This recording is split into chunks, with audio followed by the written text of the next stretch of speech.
July 27-ന് നടക്കാനിരിക്കുന്ന പൊതുതെരഞ്ഞെടുപ്പിന്റെ പശ്ചാത്തലത്തിൽ പാക് അധിനിവേശ കാശ്മീർ വീണ്ടും ഒരു കടുത്ത രാഷ്ട്രീയ സ്ഫോടനത്തിന്റെ നിഴലിലാണ്. പ്രവിശ്യയിലെ തന്ത്രപ്രധാന നഗരമായ റവാലക്കോട്ടിൽ വരും ദിവസങ്ങളിൽ ജനകീയ പ്രക്ഷോഭകരും പാകിസ്ഥാൻ സുരക്ഷാ സേനയും തമ്മിൽ നേരിട്ടുള്ള ഒരു വലിയ ഏറ്റുമുട്ടലുണ്ടാകുമെന്ന ഭീതി ശക്തമായിരിക്കുകയാണ്. സമാധാനാന്തരീക്ഷം പുനഃസ്ഥാപിക്കുക എന്ന വ്യാജേന പാകിസ്ഥാൻ ഭരണകൂടവും സൈന്യവും ഈ പ്രദേശങ്ങളിൽ വൻതോതിൽ അമിത സുരക്ഷാ ഉദ്യോഗസ്ഥരെയും പാക് റേഞ്ചർമാരെയും ഇതിനകം തന്നെ വിന്യസിച്ചു കഴിഞ്ഞു.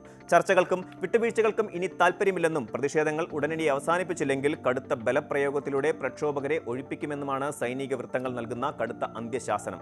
മാസങ്ങളായി തുടരുന്ന ജനകീയ പ്രക്ഷോഭങ്ങളെ അടിച്ചമർത്താൻ പാകിസ്ഥാൻ സൈന്യം നടത്തുന്ന ഈ നീക്കം പ്രദേശത്തെ കൂടുതൽ കലുഷിതമാക്കുകയാണ്.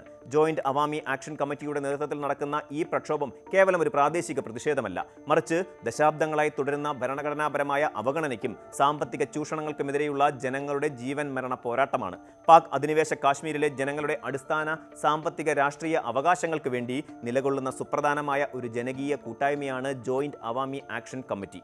ഗോതമ്പ്, അരി തുടങ്ങിയ നിത്യോപയോഗ സാധനങ്ങളുടെ അമിതമായ വിലക്കയറ്റം, താങ്ങാനാവാത്ത വൈദ്യുതി ചാർജ്, കടുത്ത തൊഴിലില്ലായ്മ എന്നിവയ്ക്കെതിരെയാണ് ഈ പ്രസ്ഥാനം ആദ്യം ജനങ്ങളെ അണിനിരത്തി രംഗത്ത് വന്നത്.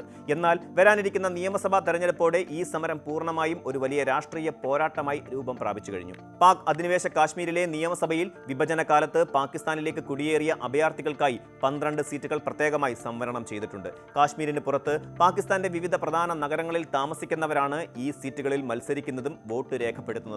ഇത് കാശ്മീരിലെ യഥാർത്ഥ പ്രാദേശിക ജനവികാരത്തെ പൂർണ്ണമായും അട്ടിമറിക്കാനും ഇസ്ലാമാബാദിന് താൽപ്പര്യമുള്ള ഒരു ഭരണകൂടത്തെ അവിടെ എളുപ്പത്തിൽ പ്രതിഷ്ഠിക്കാനും വേണ്ടിയുള്ള പാക് അധികാരികളുടെ കൗശലപൂർവമായ തന്ത്രമാണെന്ന് പ്രക്ഷോഭകർ കാലങ്ങളായി ആരോപിക്കുന്നുണ്ട്.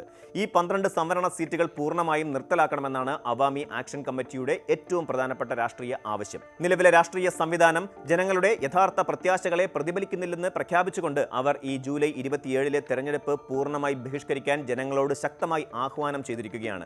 ജനങ്ങളുടെ സമാധാനപരമായ പ്രതിഷേധങ്ങളെയും ജനാധിപത്യപരമായ ആവശ്യങ്ങളെയും നേരിടാൻ പാകിസ്ഥാൻ ഭരണകൂടം സ്വീകരിച്ചത് അതിക്രൂരമായ അടിച്ചമർത്തൽ നയങ്ങളാണ്. റവാലക്കോട്ടിൽ പ്രക്ഷോഭകർക്ക് നേരെ പാക് സൈന്യവും റേഞ്ചർമാരും നടത്തിയ നേരിട്ടുള്ള വെടിവെപ്പിൽ നിരവധി സാധാരണക്കാരായ ജനങ്ങൾ കൊല്ലപ്പെടുകയും 70-ലധികം പേർക്ക് ഗുരുതരമായി പരിക്കേൽക്കുകയും ചെയ്തു. കൊല്ലപ്പെട്ടവരുടെ ശവസംസ്കാര ചടങ്ങുകൾക്കിടയിൽ പോലും സൈന്യം ഭീകര അന്തരീക്ഷം സൃഷ്ടിച്ച് അക്രമം അഴിച്ചുവിട്ടതായി അന്താരാഷ്ട്ര മാധ്യമങ്ങൾ സാക്ഷ്യപ്പെടുത്തുന്നുണ്ട്. ഇതിനു പുറമെ ജനകീയ കൂട്ടായ്മയായ അവാമി ആക്ഷൻ കമ്മിറ്റിയെ പാകിസ്ഥാൻ ഭരണകൂടം തങ്ങളുടെ കരിനിയമമായ ഭീകരവിരുദ്ധ നിയമപ്രകാരം ഒരു നിരോധിത സംഘടനയായി പ്രഖ്യാപിക്കുക കൂടി ചെയ്തു.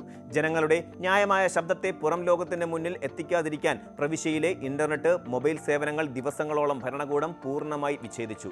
ആംനസ്റ്റി ഇന്റർനാഷണൽ പോലെയുള്ള അന്താരാഷ്ട്ര മനുഷ്യാവകാശ സംഘടനകൾ പാകിസ്ഥാന്റെ ഈ മനുഷ്യത്വരഹിതമായ നയങ്ങളെ ശക്തമായി അപലപിച്ചിട്ടുണ്ട്.